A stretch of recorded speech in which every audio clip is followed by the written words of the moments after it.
Hello everyone, welcome back to my channel. ఈరోజు మన ఛానల్లో మరో సరికొత్త రెసిపీతో మీ ముందుకు వచ్చేసాను.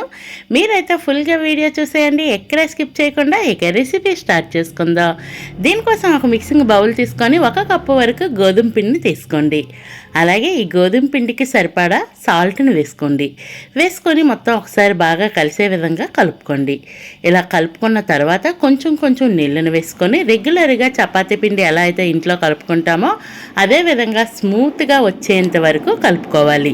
చూస్తున్నారు కదా, ఈ విధంగా కలుపుకోవాలి. పిండిని ఇలా కలుపుకున్న తర్వాత మూత పెట్టేసి ఒక 10 నిమిషాల పాటు రెస్ట్ ఇచ్చేయండి. ఇక స్టఫింగ్ అయితే రెడీ చేసుకుందాం. దీనికోసం అయితే నేను మొలకెత్తి ఉడకబెట్టుకున్న బఠానీని అయితే తీసుకున్నానండి. మీరు ఇక్కడ పచ్చి బఠానీ తీసుకోవచ్చు, లేదు అనుకుంటే స్టఫింగ్ బంగాళదుంప కూడా తీసుకోవచ్చు. అందులోనే ఒక 2 ఇంచుల అల్లం ముక్క, టేస్ట్కి సరిపడా పచ్చిమిర్చి వేసుకొని ఇలా మిక్సీ జార్లో మిక్సీ పెట్టేయండి. నెక్స్ట్ అయితే కనుక స్టవ్ వెలిగించి ఒక పాన్ పెట్టేసుకోండి. పాన్ వేడైనాక ఒక 2 స్పూన్లు నూనె వేసుకొని ఒక 1/2 స్పూన్ ఆవాలు జీలకర్ర వేసి చిటపటలు అయ్యేంత వరకు వీటిని ఫ్రై చేసుకోండి. ఇలా ఈ 2 ఫ్రై అయిన తర్వాత ఇందులో ఒక మీడియం సైజు ఉల్లిపాయని చిన్న ముక్కలుగా కోసేసి వేసుకోండి. దానిని కూడా కాస్తంత దోరగా ఫ్రై అయ్యేంత వరకు ఫ్రై చేసుకోండి. ఇలా ఉల్లిపాయ ఫ్రై అయిన తర్వాత ముందుగా మనం మిక్సీ పట్టించుకున్న ఈ బఠానీ పేస్ట్ ఉంది కదండి, పేస్ట్ని అయితే తెచ్చి ఇందులో వేసేయండి. వేసేసి దీనిని ఈ నూనెలో పచ్చివాసన పోయేంత వరకు ఫ్రై చేసుకోండి. నేను ఆల్రెడీ ఇవి బాయిల్ చేసి ఉంచాను కాబట్టి పెద్దగా ఫ్రై అవ్వాల్సిన అవసరం లేదు. పచ్చిగా వేసుకునేటట్టయితే కనుక కాస్తంత ఎక్కువసేపు అయితే కనుక రోస్ట్ చేసుకోండి. అలాగే ఈలోపు మీకు చిన్న రిక్వెస్ట్ అండి, మన ఛానల్ ఇంతవరకు ఎవరైనా సబ్స్క్రైబ్ చేయకుండా చూస్తే ఫస్ట్ ప్లీజ్ అండి సబ్స్క్రైబ్ చేయండి, వీడియో నచ్చితే లైక్ చేయండి, మీ ఫ్రెండ్స్ అండ్ ఫ్యామిలీ మెంబర్స్కి షేర్ చేయండి. అలాగే రుచికి సరిపడినంత ఉప్పు వేసుకోండి. కళాయి కదుక్కుంటూ ఉంటుంది కదా, దానిని కూడా తీసుకుంటూ కలుపుకుంటూ దీనిని ఇలా దగ్గర పడేంత వరకు కుక్ చేసుకొని స్టవ్ ఆఫ్ చేసుకోండి.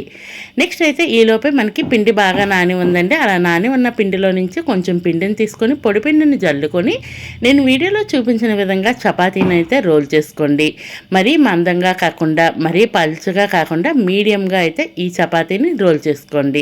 కాస్త పొడిపిండిని జల్లుకుంటూ రోల్ చేసుకోవాలి. ఇలా కంప్లీట్గా రోల్ చేసుకున్న తర్వాత ఏదైనా షార్ప్గా ఉన్న ఒక బౌల్ని తీసుకొని ఇలా నేను వీడియోలో చూపించిన విధంగా గట్టిగా ప్రెస్ చేసేస్తే మనకి చిట్టి పూరీలాగా అయితే రెడీ అవుతాయి. అన్నింటినీ ఇదే విధంగా చేసుకోవాలి.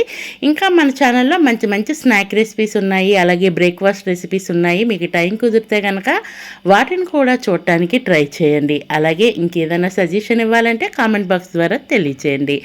ఇలా అన్నింటినీ రెడీ చేసుకున్న తర్వాత ఒక చిన్న పూరికి చుట్టుపక్కల కాస్తంత నీళ్ళ తడిని అప్లై చేయండి. చేసిన తర్వాత ముందుగా మనం రెడీ చేసి పెట్టుకున్న ఈ బఠానీ స్టఫింగ్ అనేది ఇలా వేసుకొని నేను వీడియోలో చూపించిన విధంగా ఫోల్డ్ చేసేయండి.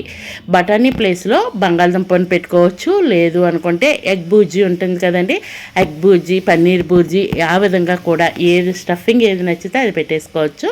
ఇలా పెట్టుకొని అన్నింటినీ ఇదే విధంగా రెడీ చేసుకొని ఒక సైడ్ని పెట్టేయండి. నెక్స్ట్ అయితే ఈలోపే డీప్ ఫ్రైకి ఆయిల్ పెట్టేసుకున్నాను.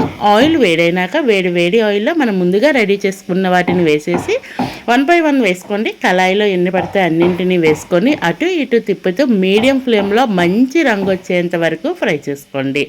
ఇలా అటు ఇటు తిప్పుతూ మంచి గోల్డెన్ కలర్ వచ్చేంత వరకు ఫ్రై చేసుకొని అప్పుడు ఆయిల్లో నుంచి బయటికి తీసి సర్వ్ చేసుకోవడమే. సాయంత్రం స్నాక్స్గా కానీ లేదంటే మార్నింగ్ బ్రేక్ఫాస్ట్గా కానీ ఇలా ఇవ్వండి. భలే ఎంజాయ్ చేస్తూ తింటారు, అలాగే చాలా ఇష్టంగా తింటారు. ఫైనల్లీ మన రెసిపీ అయితే రెడీ అయిపోయింది. Ready to eat. Thank you for watching. Please do subscribe.